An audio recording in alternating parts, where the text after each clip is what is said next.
आज 30 अप्रैल 2021 महीने की आखिरी तारीख है ना भाई।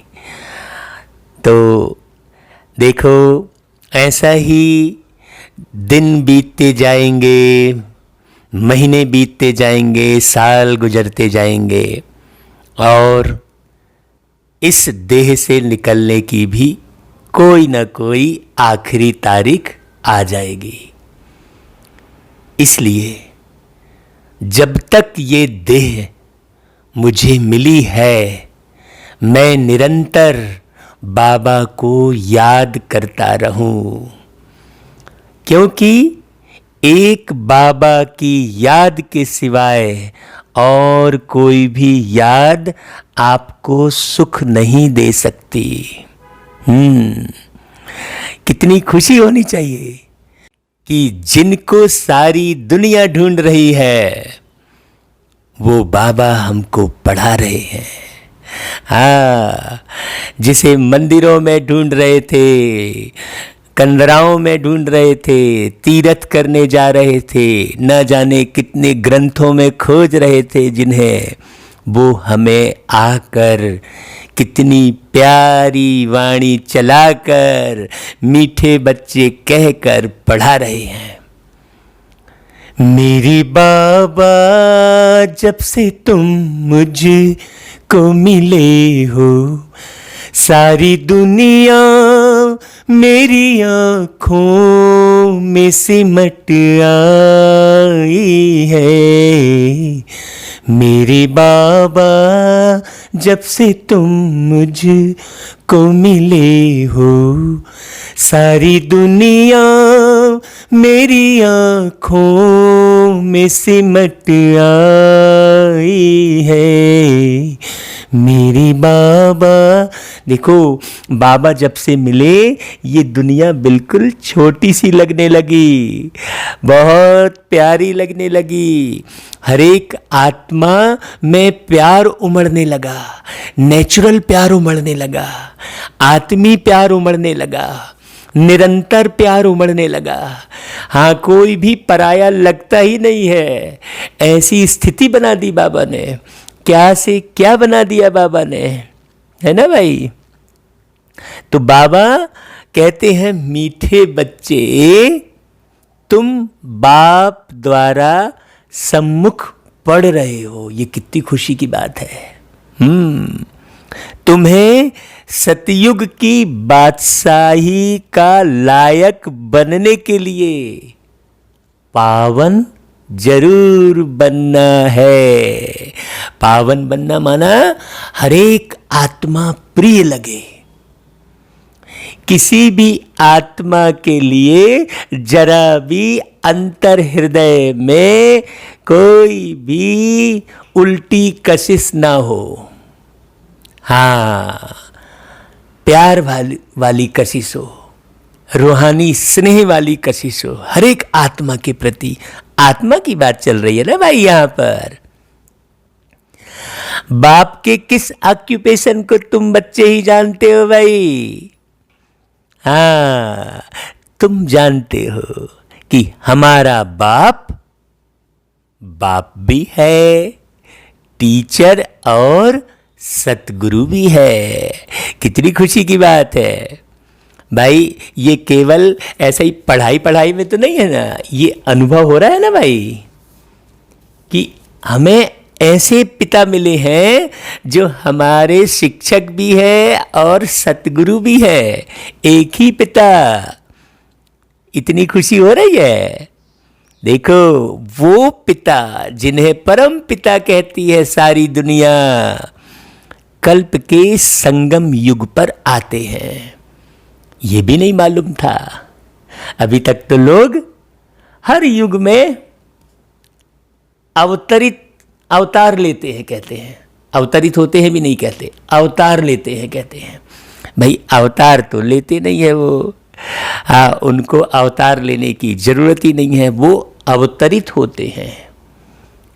और चारों युग बीत जाने के बाद जब हम सब मनुष्य आत्माएं बहुत दुखी होते हैं, तब वो आते हैं और हमसे मिलन मनाते हैं। तो आत्मा से परमात्मा के मिलन की इस घड़ी को, इस समय को क्या कहते हैं? संगम युग कह देते हैं। पुरानी दुनिया को नया बनाने, एक एक आदि सनातन देवी देवता धर्म की स्थापना करने, एक धर्म की स्थापना करने। क्योंकि सारी लड़ाई तो अनेक धर्म बना दिए उसके कारण है कि नहीं भाई? अनेक धर्म, अनेक जाति, अनेक पंथ, तो इन सबको एक कौन करेगा? इन सबको एक करेगा बाप। लौकिक में भी अगर बहुत सारे भाई होते हैं, एक परिवार में 4-6 भाई होते हैं और वो लड़ाई झगड़ा करते हैं, तो कौन मिलाता है? बाप ही बैठकर मिलाता है। अरे बच्चों, ऐसा बुलाकर बाप पढ़ाता है, मिलाता है, सब करता है। तो वो पारलौकिक बाप जिन्हें परम पिता कहते हो, वो भी आकर क्या करते हैं? सबके हृदय में प्यार जगा देते हैं। आप लोग गाते हो ना, तू प्यार का सागर है, गाते हो ना भाई?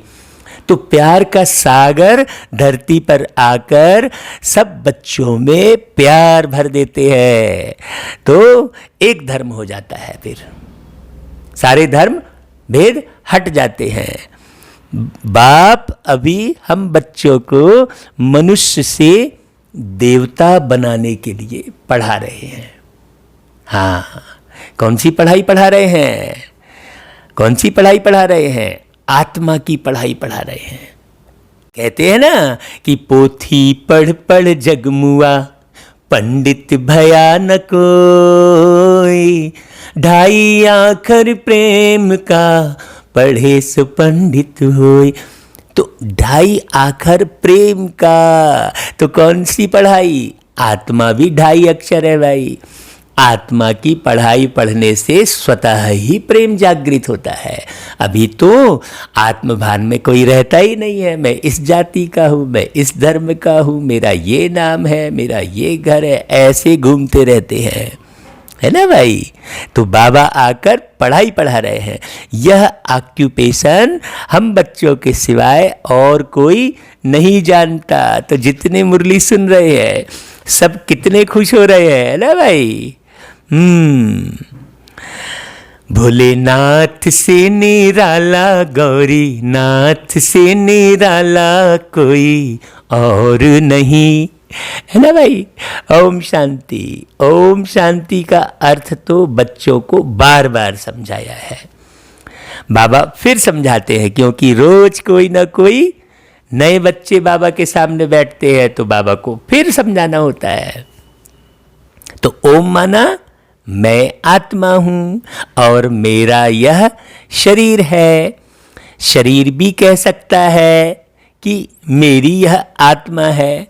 जैसे शिव बाबा कहते हैं तुम मेरे हो, हैं? बड़ी गहरी समझने की बात है भाई। वैसे आत्मा कहती है मेरा शरीर, शरीर कहेगा मेरी आत्मा। अभी आत्मा जानती है मैं अविनाशी हूं। आत्मा बिगैर शरीर कुछ कर ना सके। है ना भाई?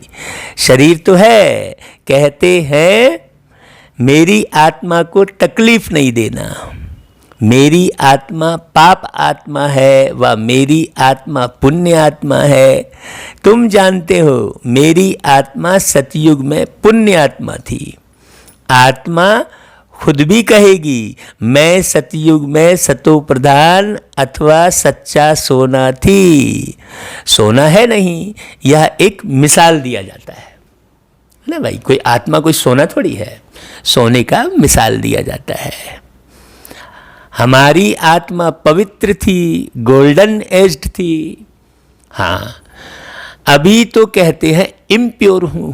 अब देखो बाबा जो कह रहे हैं शरीर कहेगा, शरीर कहेगा मतलब आत्मा शरीर के भान में बोलती है, तो मेरी आत्मा कहने लगती है ना भाई? आत्मा ही बोल रही है, लेकिन शरीर के भान में बोलने के कारण वो मेरी आत्मा कहने लगती है। तो शरीर बोल रहा है ऐसा मालूम पड़ता है लोगों को, तो वही बाबा उदाहरण दे रहे हैं।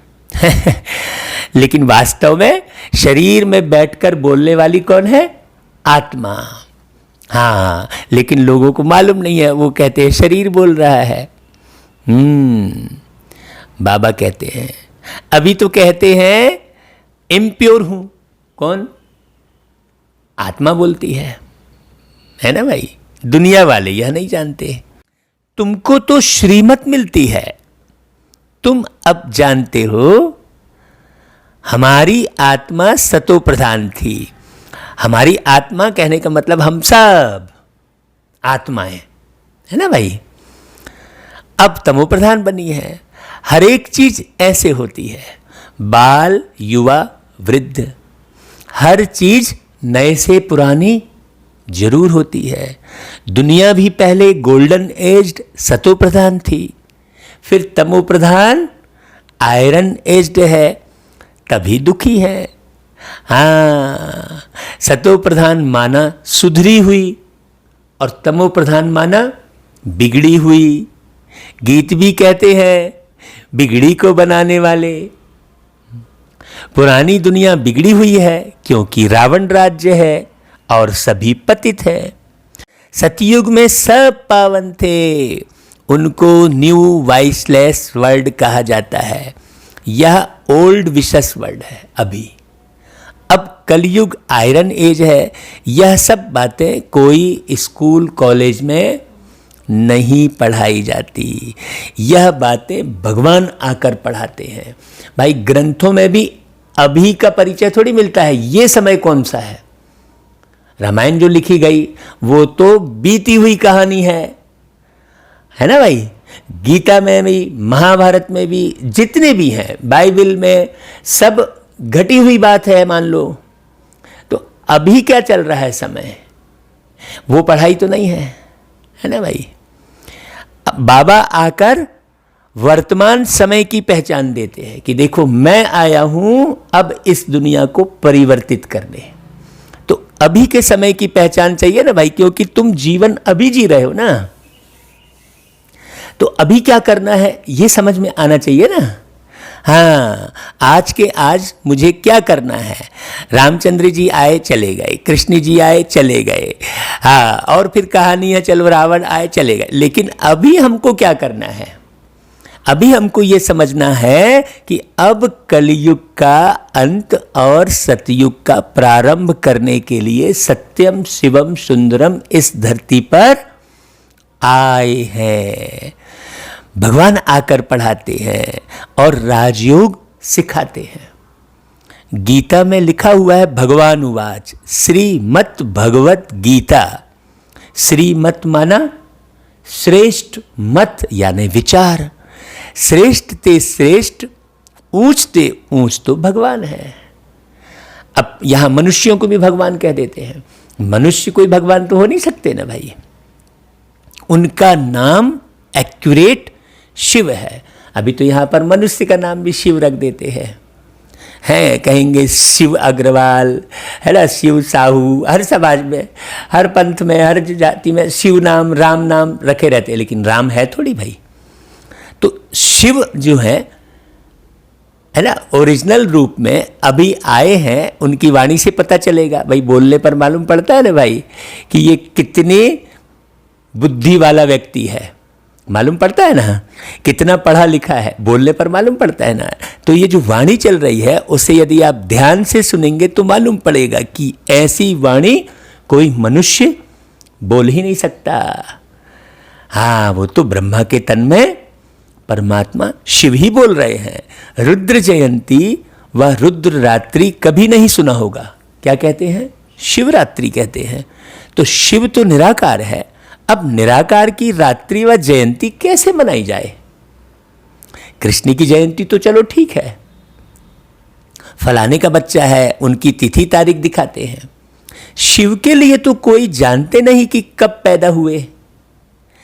यह तो जानना चाहिए ना भाई। जब हम शिवलिंग की पूजा कर रहे हैं, एक तो लिंग कह रहे हैं, अरे लिंग तो कहना ही नहीं चाहिए भाई।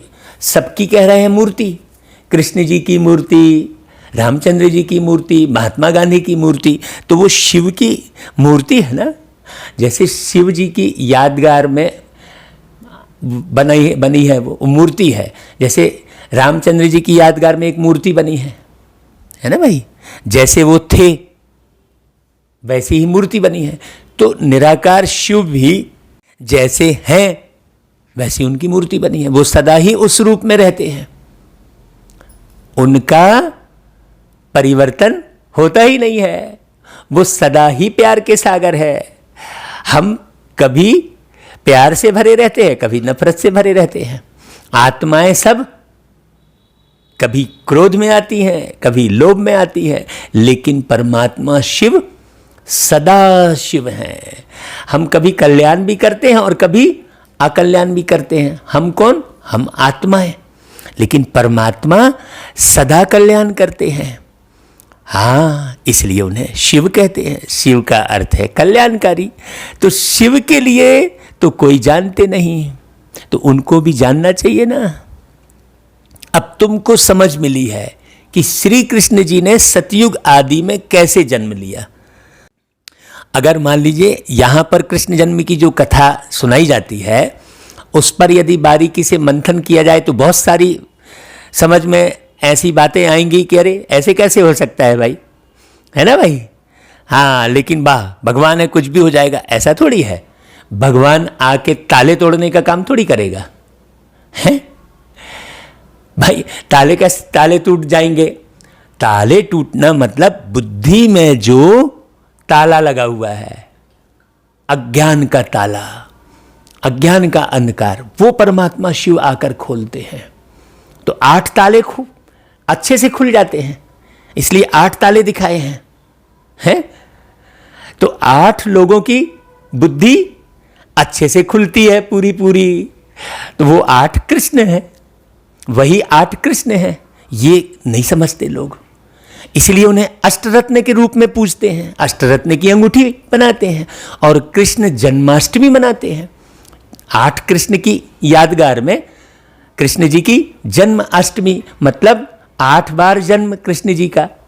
फिर 9वीं बार में रामचंद्र जी आ जाते हैं तो रामनवमी कहते हैं, है ना भाई।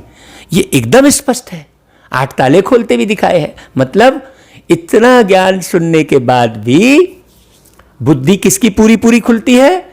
इतने करोड़ों आत्माओं में केवल 8 लोगों की बुद्धि 100% खुलती है। तो मीठे भाइयों बहनों, इतनी गहरी बात कौन बता सकते हैं? तो अब आप सोचो, अगर आप ऐसी कोताही बरतोगे कि नहीं यार हम वहाँ की मुरली सुनेंगे, इधर की नहीं सुनेंगे, ऐसा करते बैठे रहोगे और रथी महारथी ढूंढते देखते रहोगे, तो मुरली तो चली जाएगी हाथ से। है ना भाई। हम आपको बहुत अच्छी बात बताते चलते हैं कि देखो, जब हम आज से लगभग 21 साल होने जा रहे होंगे, हाँ, उस समय जब हम बाबा के ज्ञान को सुने तो सुनते ही हमें स्पष्ट हो गया कि नहीं, बाबा यहाँ ही है, यहाँ ही है और कहीं नहीं है। बाबा यानी भगवान, परमात्मा, ईश्वर, वो अनुभव हुआ हमें माउंट आबू की धरती पर जाकर। ये मनुष्यों के द्वारा स्थापित विद्यालय हो ही नहीं सकती, ये पूरा निश्चय हुआ। जैसे ही हम माउंट आबू की धरती पर आज से लगभग 21 साल पहले हम जब पहुँचे तो हम कितने भाग्यशाली। हाँ, जो ज्ञान सरोवर की धरती पर हमारा ये अलौकिक जन्म हुआ, और उसके बाद तो अनुभव के ऊपर अनुभव, और ऐसा परिवर्तन होता चला गया। हाँ, तभी तो बाबा ने कहा कि बच्चे, तुम मेरे अनमोल बच्चे हो, अब तुम अपना नाम अनमोल रखना। नहीं तो भाई, मेरे लौकिक माता पिता ने तो इस शरीर का नाम राजेश भाई रखा था। अब बाबा ने क्या देखा मुझे नहीं मालूम। बाबा से बातें होती रही, बाबा की मुरली सुनते सुनते बाबा से कनेक्शन हो गया। जैसे किसी का प्रेम पत्र पढ़ते पढ़ते उससे कनेक्शन हो जाता है ना।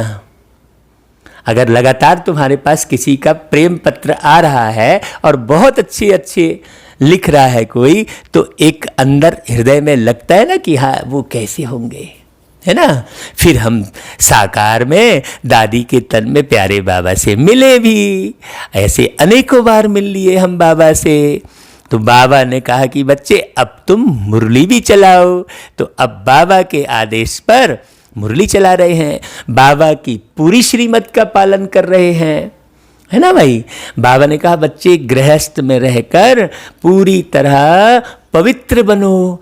तो पूरी तरह पवित्र बनने का और बने रहने का पूरा पूरा पुरुषार्थ कितने वर्षों से करते चले आ रहे हैं। तो बाबा खुश होकर ज्ञान अमृत मुझ आत्मा की बुद्धि में टपका रहे हैं। तो वो ज्ञान अमृत में अकेले थोड़ी पी लूं भाई, है ना भाई। ज्ञान तो सबके लिए है, तो इसलिए बाबा ने ये व्यवस्था कराई। तो अब आप अगर सुनते हो तो अच्छी बात है भाई। तो बाबा कहते हैं कि श्री कृष्ण ने सतयुग आदि में कैसे जन्म लिया, ये राइट बात बाबा आके बताते हैं, है ना भाई। वहां की जो बात है भक्ति की, उसका अर्थ तो बिल्कुल अलग है।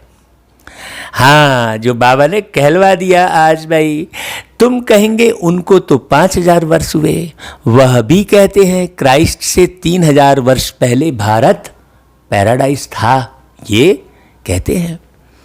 इस्लामियों के आगे चंद्रवंशी, उनके आगे सूर्यवंशी थे। शास्त्रों में सतयुग को लाखों वर्ष दे दिए हैं। गीता है मुख्य, गीता से ही देवी देवता धर्म स्थापन हुआ, इसलिए गीता को माता भी कहते हैं। वह सतयुग त्रेता तक चला, अर्थात गीता शास्त्र से आदि सनातन देवी देवता धर्म की स्थापना परमपिता परमात्मा शिव ने की। फिर गीता ज्ञानदाता कौन हुए? परमात्मा शिव। अब ये मानो न मानो खुशी आपकी, भाई हम आपको एकदम सच्ची बात बता रहे हैं, अब आप मानो या ना मानो। ये मानो न मानो खुशी आपकी, हम मुसाफिर हैं कल अपने घर जाएंगे, हम मुसाफिर हैं कल अपने घर जाएंगे। राम का ज्ञान लेकर जो मर जाएंगे, वो अमर नाम दुनिया में कर जाएंगे।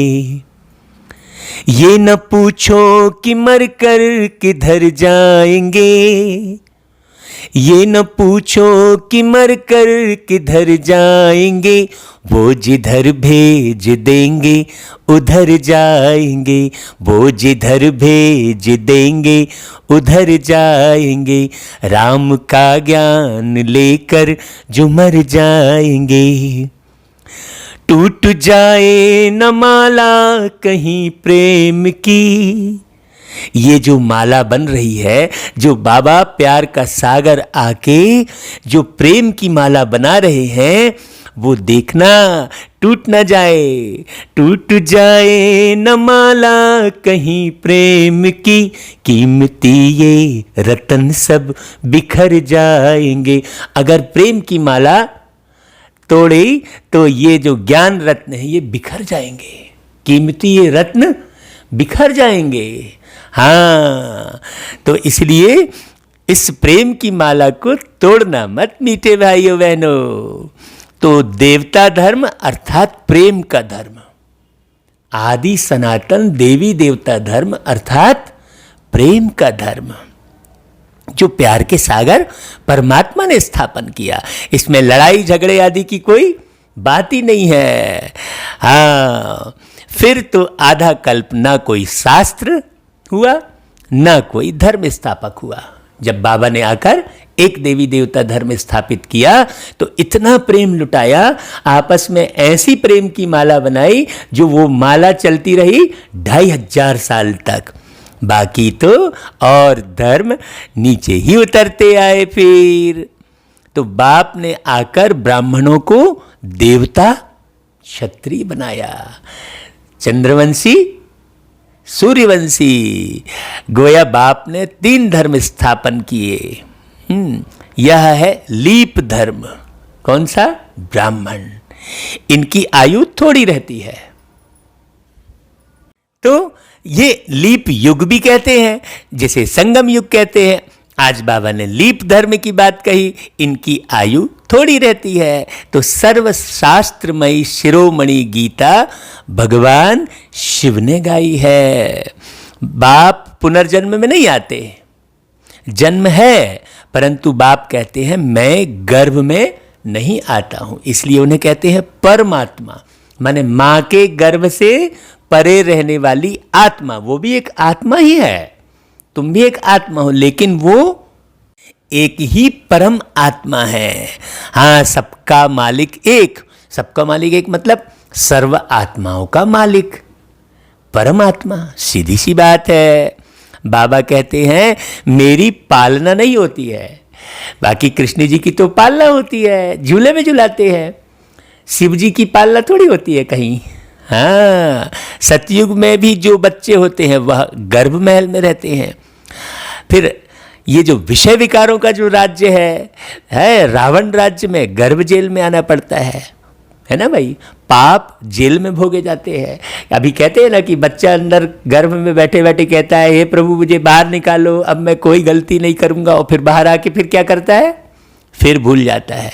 गर्भ में अंजाम करते हैं, कहते हैं हम पाप नहीं करेंगे, परंतु यह है ही पाप आत्माओं की दुनिया। बाहर निकलने से फिर पाप करने लग पड़ते हैं, क्योंकि वो गर्भ से थोड़ी जान रहा है, लेकिन बाहर निकल के पाप करते सबको देखता है, तो सीखता कहां पर है वो बच्चा? पाप आत्माओं की दुनिया है तो पाप ही करेगा ना भाई, क्योंकि सिखाने वाला कोई है नहीं। यहां तो अभी सिखाने वाला प्यारा बाबा है। हाँ, तो फिर वो गर्भ में जो प्रतिज्ञा करता रहता है जो बच्चा यानी आत्मा, तो वो वहां की वहां रही। यहां भी बहुत बच्चे प्रतिज्ञा करते हैं हम पाप नहीं करेंगे, 1-2 पर काम कटारी नहीं चलाएंगे, क्योंकि यह विकार आदि मध्य अंत दुख देता है। यहां भी इस गर्भ में आने के बाद भी कई बच्चे ये प्रतिज्ञा करते हैं, लेकिन बहुत से बच्चे उस प्रतिज्ञा को तोड़ देते हैं।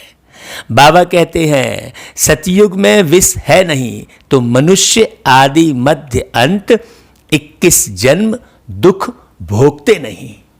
हाँ, क्योंकि राम राज्य है, उनकी स्थापना अब बाप फिर से कर रहे हैं। वो निराकार राम की बात है। हाँ, जिसके लिए बिन पग चले सुने बिनु काना, और कर विधि कर्म करे विधि नाना, ऐसा करके गाते हैं। तो उनके हाथ पैर आंख नाक कान कुछ भी शारीरिक रूप में नहीं दिखाते हैं। ये बड़ी गहरी बात समझने की है। और वो स्थापना संगम पर ही होगी ना भाई, राम राज्य की स्थापना है ना भाई। जो भी धर्म स्थापन करने आते हैं उनको कोई भी पाप नहीं करना है। आधा समय है पुण्य आत्मा, फिर आधा समय बाद पाप आत्मा बनते हैं। तुम सतयुग त्रेता में पुण्य आत्मा रहते हो, फिर पाप आत्मा बनते हो। इस सब बातों को बहुत गहरे से समझ लो अच्छे से। सतो प्रधान आत्मा जब ऊपर से आती है तो वह सजाएं खा नहीं सकती। अभी भी अगर कलयुग के अंत में भी कोई ऊपर से आएगी आत्मा पहली बार, तो वो सजाएं नहीं खाएगी, क्योंकि उसका किसी से कनेक्शन है ही नहीं, किसी से लेन देन है ही नहीं। और मैं यदि अभी शरीर छोड़ता हूं तो इस शरीर में बैठकर मैंने जितने भी हिसाब किताब बनाए होंगे, जिससे भी मिला होगा, जिसके साथ भी वार्तालाप हुई होगी, कोई दुखी हुआ होगा, कोई कुछ हुआ होगा, तो वो हिसाब किताब मुझे चुकाने के लिए है ना भाई, फिर से यहां ही शरीर लेना पड़ेगा। लेकिन जो पहली बार जो आत्मा आएगी वो अभी भी आएगी, तो वो पुण्य आत्मा होगी। ये बात बड़ी समझने की है। तो उसे सजा नहीं मिलेगी। क्राइस्ट जो आत्मा है धर्म स्थापन करने आई, उनको कोई सजा मिल न सके। कहते हैं क्राइस्ट को क्रॉस पर चढ़ाया, परंतु उन आत्मा ने कोई विकर्म आदि किया ही नहीं। वह तो जिनके शरीर में प्रवेश करते हैं उनको दुख होता है। ये गहराई कौन बताएगा भाई? एक बाबा ही बता सकते हैं। हाँ, उनको सब मालूम है, इसलिए उन्हें जानी जाननहार कहते हैं। वह सहन करते हैं। अब जानी जाननहार कहते हैं तो अब उनको अपनी बीमारी के साथ भी जोड़ देते हैं, शारीरिक बीमारी के साथ, है? तो ऐसा तो है नहीं। बाबा कहते हैं जैसे इसमें बाबा आते हैं वह तो है ही सतो प्रधान। कोई भी दुख तकलीफ इनकी आत्मा को होता है, शिव बाबा को थोड़ी होता है। वह तो सदैव सुख शांति में रहते हैं बाबा, है ना भाई? एवर सतो प्रधान है, परंतु आते तो इस पुराने शरीर में है ना। वैसे क्राइस्ट जो आत्मा है वो भी प्रवेश करती है, उस शरीर को दुख हो सकता है। क्राइस्ट जो आत्मा है वो दुख नहीं पा सकती, क्योंकि सतो रजो तमो में वो अभी आई नहीं है ना भाई, है ना भाई? नई नई आत्माएं आती भी तो है ना, फिर बाद में वो आत्मा फिर नया शरीर जो लेगी, क्योंकि वो आत्मा है। क्राइस्ट एक आत्मा है, राम एक आत्मा है ना भाई? बड़ी गहरी बात समझने की है। तो नई नई आत्माएं आती भी तो है ना, उनको पहले जरूर सुख मिलता है, दुख वो पा नहीं सकती जो नई आत्मा है। लॉ नहीं कहता, इसमें बाबा बैठे हैं, कोई भी तकलीफ इनको होती है ना भाई, ना कि शिव बाबा को। परंतु यह बातें तुम जानते हो और कोई को पता नहीं है। यह सब राज अभी प्यारे परमपिता बैठ समझाते हैं। इस सहज राजयोग से ही स्थापना हुई थी, फिर भक्ति मार्ग में यही बातें गाई जाती हैं, है ना? इस संगम पर जो कुछ होता है वह गाया जाता है। भक्ति मार्ग शुरू होता है तो फिर शिव बाबा की पूजा शुरू होती है। पहले पहले भक्ति कौन करता है? वही लक्ष्मी नारायण जब राज्य करते थे तो पूज्य थे, फिर वाम मार्ग में आ जाते हैं तो फिर पूज्य से पुजारी बन जाते हैं। ये बात किसी को नहीं मालूम, ये तो बाबा जान रहे हैं सारा, क्योंकि बाबा ने ही स्थापन किया है। तो बाप समझाते हैं तुम बच्चों को पहले पहले बुद्धि में आना चाहिए कि निराकार परमपिता परमात्मा शिव बाबा इन द्वारा हमको पढ़ाते हैं। ऐसे और कोई जगह सारे वर्ल्ड में हो ना सके जो ऐसी बातें कोई बोले, कभी नहीं बोल ऐसा हुआ। अब इसकी कॉपी कोई करने लगे या मेरे तन में बाबा आते हैं, ये सब रॉन्ग है। बाबा केवल एक ही तन में, ब्रह्मा के तन में ही आते हैं बस। तो बाबा कहते हैं ऐसे कोई वर्ल्ड में हो न सके जहां ऐसे समझाते हो। बाप ही आकर भारत को फिर से स्वर्ग का वर्षा देते हैं। त्रिमूर्ति के नीचे लिखा हुआ है, deity world sovereignty is your God fatherly birthright. Shiv Baba आकर तुम बच्चों को स्वर्ग की बादशाही का वर्षा दे रहे हैं, लायक बना रहे हैं। अब बाबा बना रहे हैं, अब तुम ना बनो। अब जैसे कोई मूर्तिकार है, किसी पत्थर को हथौड़ी मार मार के तराश रहा है, अब वो पत्थर टूट जाए तो मूर्तिकार क्या करे उसको? हाँ, वो पत्थर नाजुक निकल जाए तो तुम्हें नाजुक नहीं बनना है, तुम्हें टूटना नहीं है किसी भी परिस्थिति में। हाँ, बाबा ज्ञान की बारीक बारीक बातें बताकर हम आत्माओं का निर्माण कर रहे हैं, लायक बना रहे हैं। तुम जानते हो हम पहले पतित थे ना, पावन बन जाएंगे, फिर यह शरीर नहीं रहेगा। हाँ, फिर नया देवी शरीर मिलेगा, ये शरीर थोड़ी रहेगा तुम्हारे पास। फिर रावण द्वारा हम पतित बने हैं, फिर परम पिता परमात्मा पावन बनाए, पावन दुनिया का मालिक भी बनाते हैं। वही ज्ञान के सागर पतित पावन है, यह निराकार बाबा हमको पढ़ा रहे हैं।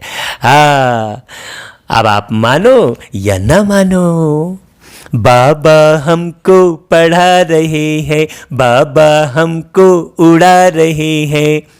बड़े प्यार से प्यारे बाबा दुनिया से हमको मिला रहे हैं, बाबा हमको खिला रहे हैं, बाबा हमको चला रहे हैं।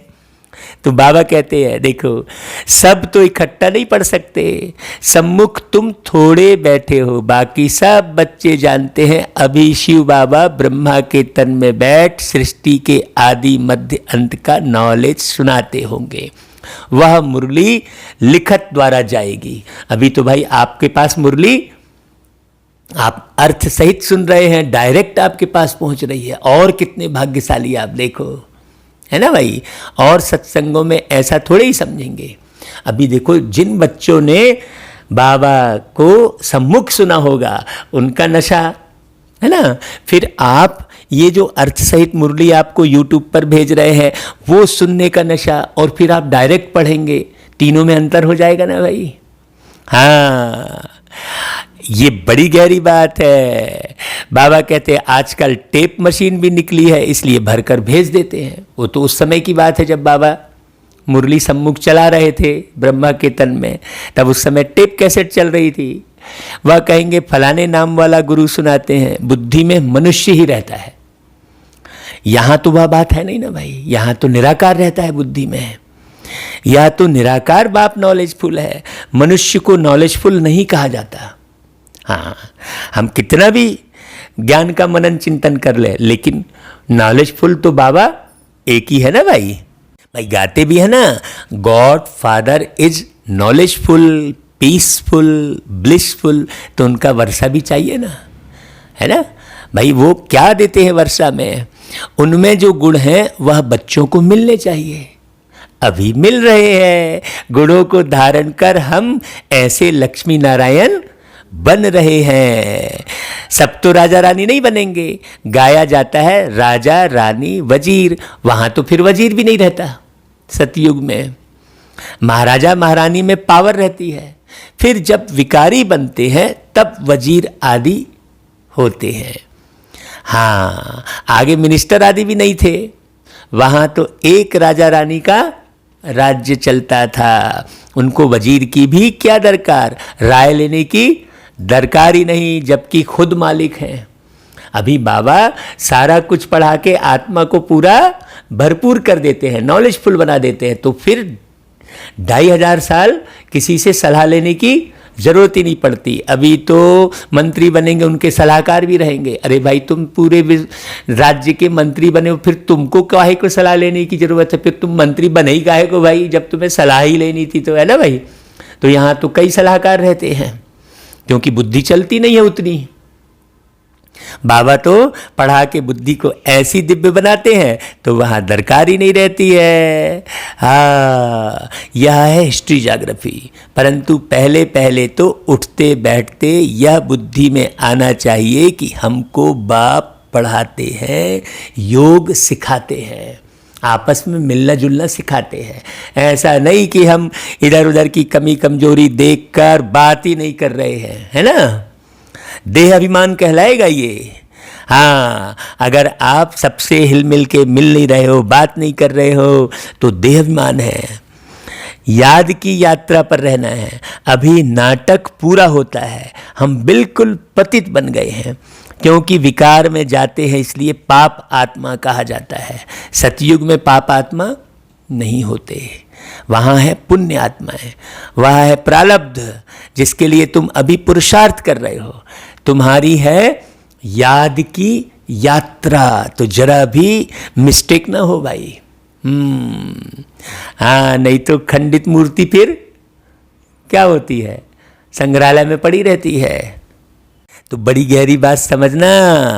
बाबा कहते हैं कि तुम है जिसको भारत का योग कहते हैं, परंतु अर्थ तो नहीं समझते हैं। योग अर्थात याद।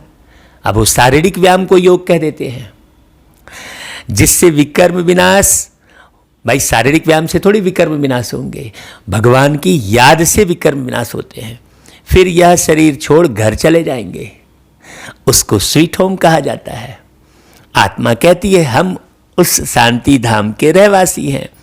हाँ, ज्योति के देश में वो शांति धाम प्यारा है, जाना वही हम सबको इस जहां से न्यारा है। हमें अब जाना है कि अब घर जाना है। तो हमारा घर कहाँ पर है? इस जहां से न्यारा है। इस जहां में घर नहीं है भाई हमारा। हाँ, उसको स्वीट होम कहा जाता है। हम वहां से अशरीरी आए हैं। यहाँ पाठ बजाने के लिए शरीर लिया है। यह भी समझाया है, माया 5 विकारों को कहा जाता है। यह 5 भूत है, काम का भूत, क्रोध का भूत, नंबर 1 है देह अभिमान का भूत। हाँ, ये देह अभिमानी तो है, पद में बैठ गए तो किसी को हेजना ही नहीं है, किसी से पूछना ही नहीं है, किसको किसी से बात नहीं करना है। ऐसे एकांत रहने थोड़ी बोला बाबा ने, सबसे हिलमिल रहिए भाई। हाँ, बाप समझाते हैं सतयुग में यह विकार होते नहीं। ये भी एक विकार है ना, किसी से हम नहीं मिल रहे हैं, आंखें तरेर रहे हैं, बातचीत नहीं कर रहे हैं, निंदा कर रहे हैं, इधर उधर की कुछ का कुछ बोल दे रहे हैं, किसी को कुछ भी भड़का दे रहे हैं, ये सब विकार है। तो बाबा कहते हैं सतयुग में ये सब विकार होते नहीं हैं। भले ब्रह्मचर्य व्रत का पालन बस कर लिए तो क्या हो गया? बाबा कहते हैं वो तो संत लोग भी कर लेते हैं। तो सतयुग में यह विकार नहीं होते। ऐसा कभी ऐसे व्यवहार वाले सतयुग में जा ही नहीं सकते जो इधर उधर की निंदा करे। हाँ, ऐसा करे भाई उससे बच के रहना। अरे उससे बच के रहना, किससे बच के रहना भाई? हमको शिक्षा ये देनी चाहिए कि भाई विषय विकारों से बच के रहना, किसी व्यक्ति विशेष से बच के रहने वाली बात ही नहीं है। तुम तो आत्मा देखो ना भाई, ऐसा योग नहीं है असल में।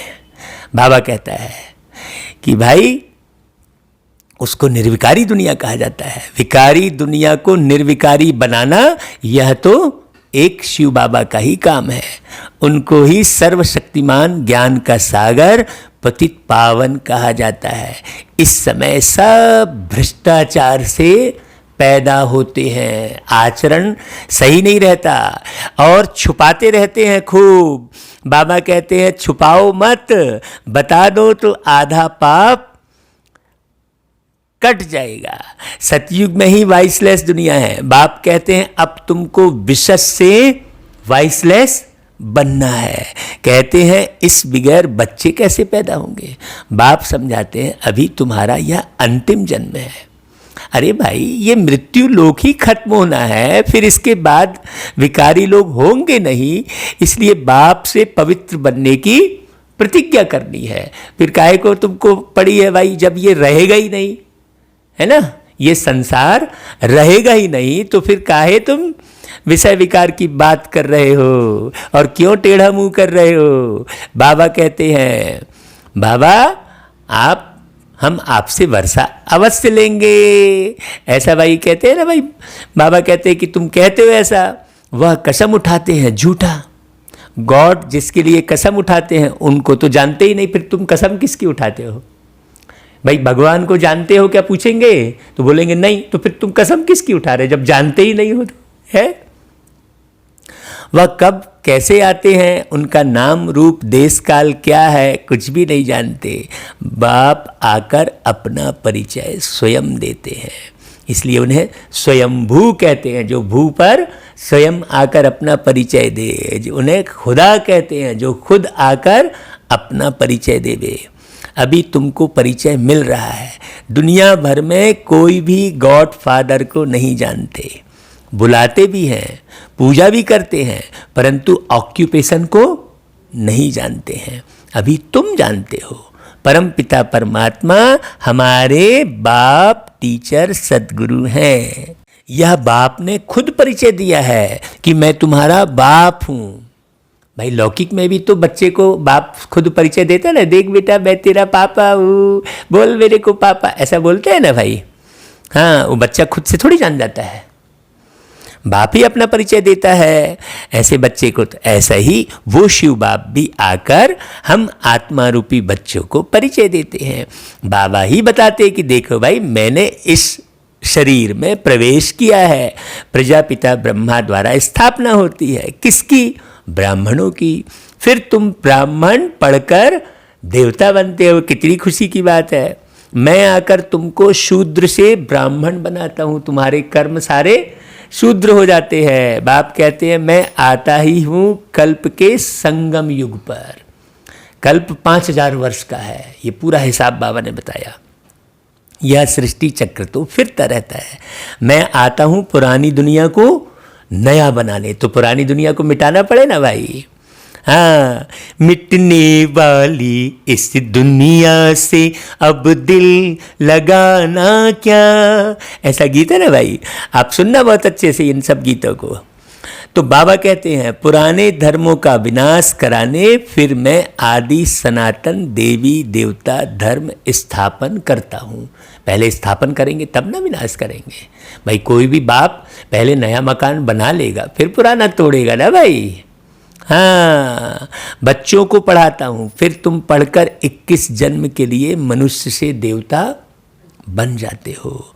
देवताएं तो सूर्यवंशी चंद्रवंशी प्रजा सब हैं, माने सबको देवता बोलते हैं वहाँ तो भाई। इसलिए 33 करोड़ देवी देवता का गायन है। हाँ, बाकी पुरुषार्थ अनुसार ऊंच पद पाएंगे। अभी जो जितना पुरुषार्थ करेंगे वही कल्प कल्प चलेगा। समझते हैं कल्प कल्प ऐसा पुरुषार्थ करते हैं ऐसा ही पद जाकर पाएंगे। यह तुम बच्चों की बुद्धि में है कि हमको निराकार भगवान पढ़ाते हैं, उनको याद करने से ही विकर्म विनाश होंगे। बिगैर याद किए विकर्म विनाश हो नहीं सकते। इसलिए किसी से भी खट्टा मीठा मत हो। हाँ, सबसे छीरखंड होकर रहो। हाँ, नहीं तो किसी से मीठा किसी से खट्टा, तो ये सब फिर मिठास जिसके साथ रहेगी वो याद आएगा, या तो खटास जिसके साथ रहेगी वो याद आएगा। ऐसे खट्टा मीठा वाला रोल मत करो। बाबा कहता है छीरखंड होकर रहो। हाँ, उनको याद करने से ही विकर्म विनाश होंगे भाई। मनुष्यों को यह भी पता नहीं कि हम कितने जन्म लेते हैं, थोड़ी मालूम है किसी को। शास्त्रों में कोई ने गपोड़ा लगा दिया है 84 लाख जन्म। अभी तुम जानते हो सिर्फ 84 जन्म होते हैं। बताओ कहाँ 84 जन्म और कहाँ 84 लाख। यह अंत का जन्म है भाई। बाबा पढ़ाने आए हैं मतलब यह अंत का जन्म है। फिर हमको स्वर्ग में जाना है। पहले मूल वतन में जाकर फिर स्वर्ग में आएंगे। अच्छा भाई, बाबा के साथ कनेक्शन है तो देखो करंट जो है दिखाई नहीं देती। जो वायर से करंट आती है वो कैसे कहाँ दिखती है कि भाई इसमें करंट है। वो करंट है ये कैसे दिखती है? जब ट्यूबलाइट जलती है, जब बढ़िया पंखा चलता है, हवा मिलती है, तब मालूम पड़ता है कि हाँ इस वायर से करंट जा रहा है। इसी प्रकार आप आत्माओं का बाबा के साथ कनेक्शन है और करंट मिल रही है, उसका कैसे पता चलेगा? जब आप बहुत अच्छी रूहानी मुस्कान में रहोगे, बहुत जो है रूहानी प्रेम की दृष्टि डालोगे, तब ना पता चलेगा, है ना। नहीं तो करंट का कैसे मालूम कि भाई आपका कनेक्शन जो है प्यारे परमात्मा के साथ है। बहुत मधुर बोल बोलोगे, और ऐसा भी नहीं कि भाई मुख से मधुर बोल रहे हो और अंदर से टेढ़े मेढ़े हो, ऐसा भी नहीं काम चलेगा। ऐसा थोड़ी होगा भाई, हैं? वो तो फिर लिप हो गया, हैं? हाँ, जैसे वो लिपाता है बल्ब ट्यूबलाइट जैसे, हैं? उसकी कोई भी चीज़ खराब हो जाती है। तो हमारा मन, हमारी बुद्धि, हमारे संस्कार, हमारा चित्त कोई भी खराब नहीं होना चाहिए। हाँ, हम इतने शुद्ध, इतने पवित्र बने सबके लिए। हाँ, सब हमारे हैं और हम सबके हैं, ये भाव गहरे से बैठ जाए। अच्छा भाई, बाबा फिर सबको याद प्यार देते हैं, मीठे मीठे सिकिलधे बच्चों प्रति मात पिता बाप दादा का याद प्यार और गुड मॉर्निंग। रूहानी बाप की रूहानी बच्चों को नमस्ते, और हम सब रूहानी बच्चों की रूहानी मात पिता बाप दादा को याद प्यार गुड मॉर्निंग और नमस्ते। अच्छा भाई, फिर धारण करने के लिए सार उठा लो। बाप से जो पवित्र बनने की प्रतिज्ञा की है उस पर पक्का रहना है। हाँ, जरा भी किसी भी आत्मा के प्रति जरा भी कुभाव ना हो। हाँ, सबके प्रति शुभ भावना, शुभ कामना, किसी के भी प्रति मन मुटाव ना हो। अभी तो सब एक दो के बीच में मन मुटाव रखते हैं, माने मन को मोटा कर देते हैं, तो मन मोटा तो तन मोटा। तो सारी दुनिया में मोटापे का बहुत जो है बोलबाला है, और मोटापे के कारण सब बहुत परेशान हैं। तो इसलिए क्या करो, पवित्र बनने की प्रतिज्ञा की है तो उस पर पक्का रहो। काम क्रोध आदि भूतों पर विजय अवश्य प्राप्त करनी है। दूसरी पॉइंट, चलते फिरते हर कार्य करते पढ़ाने वाले बाप को याद रखना है। भाई बाबा हमसे सेवा करवा रहे हैं, बाबा कहलवा रहे हैं, हाँ हम तो बाबा के साथ जुड़े हैं। करंट आ रही है और ये बाजा बज रहा है कि नहीं भाई? जैसे करंट आती है तो साउंड बॉक्स से बजने लगता है, हाँ बज तो कहीं और रहा होता है, साउंड बॉक्स में करंट के द्वारा आवाज़ आती है। वैसा ही है भाई। तो चलते फिरते कार्य करते पढ़ाने वाले बाप को याद रखना है। अब नाटक पूरा हो रहा है, इसलिए इस अंतिम जन्म में पवित्र जरूर बनना है। देखो सार 2 पॉइंट में है, तो दोनों पॉइंट में विशेष फोकस किस बात पर किया है? पवित्रता पर, क्योंकि पवित्रता मुख्य है। हाँ, ब्रह्मा के श्री मुख से यही कहा, सबसे बड़ी पूंजी है पवित्रता। हाँ, ये गीत भी बहुत अच्छा बना है, आप सुनना भाई। अच्छा, फिर वरदान, एक लगन, एक भरोसा, एक रस अवस्था द्वारा सदा निर्विघ्न बनने वाले निवारण स्वरूप भव। हाँ, आपके अंदर में कोई भी कारण मत बैठा रहे, एकदम अभी अभी जाना है। हाँ, अभी अभी बाबा ने कहा बच्चे आ जाओ, हाँ तो बस चले, नहीं ये वाला निपटा लूँ वो कर लूँ, नहीं, सदा निर्विघ्न, एक लगन, एक भरोसा, एक रस अवस्था। तो सदा एक बाप की लगन, बाप के कर्तव्य की लगन में ऐसे मगन रहो जो संसार में कोई भी वस्तु या व्यक्ति है भी यह अनुभव ही ना हो। देखो कल यही बात कर रहे थे कि देखो दुनिया के समाचारों का हमें पता ही नहीं है, न पता करने की जरूरत है? क्यों? क्योंकि हमको तो वो मिला है तो हम उसी में लगे रहते हैं सारा समय। तो देखो वरदान भी आज वही मिल गया। वाह भाई, कमाल बाबा की। तो ऐसे मगन रहो जो कोई भी वस्तु या व्यक्ति है भी या अनुभव ही ना हो। ऐसे एक लगन, एक भरोसे में, एक रस अवस्था में रहने वाले बच्चे सदा निर्विघ्न बन चढ़ती कला का अनुभव करते हैं। वे कारण को परिवर्तन कर निवारण रूप बना देते हैं। कारण को देख कमजोर नहीं बनते, निवारण स्वरूप बन जाते हैं। हाँ, कौन बनेंगे भाई निवारण स्वरूप? जो केवल बाबा बाबा बाबा, मुरली मुरली मुरली, मुरली के अलावा कुछ नहीं। हाँ, बाबा मुरली और मेरा मीठा मीठा मधुबन, जो माउंट आबू की धरती पर है, जहाँ बाबा आए हमसे मिले। मधुबन में प्यारे बाबा हमसे मिले थे, भरे हृदय से कई बार हो। आज भी प्यारे बाबा हमसे है मिलते, दिल में आके कई बार। हम तो मिलन मना रहे हैं, कोई देखे या न देखे अल्लाह देख रहा है। कोई माने या ना माने, कोई जाने या ना जाने, हमने तो उनको पा लिया है। हाँ भाई, अशरीरी बनना वायरलेस सेट है, वॉइसलेस बनना वायरलेस सेट की सेटिंग है। हाँ, वॉइसलेस मतलब अंदर कोई भी आवाज ना हो। वॉइसलेस मतलब ये आवाज नहीं, क्योंकि भाई ज्ञान सुनाने के लिए तो ये आवाज का उपयोग करना ही पड़ेगा, इस शरीर का बाजा बजाना ही पड़ेगा भाई। हाँ, लेकिन वॉइसलेस का मतलब अंदर किसी भी आत्मा के प्रति जरा भी रंजिश, जरा भी कोई भी खटास ना हो।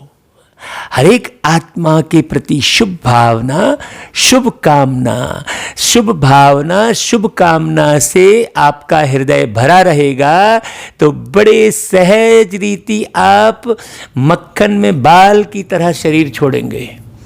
हाँ, शरीर छोड़ने में फिर कष्ट नहीं होगा, बड़ी सहजता से चले जाएंगे। अच्छा भाई, ओम शांति, ओम शांति।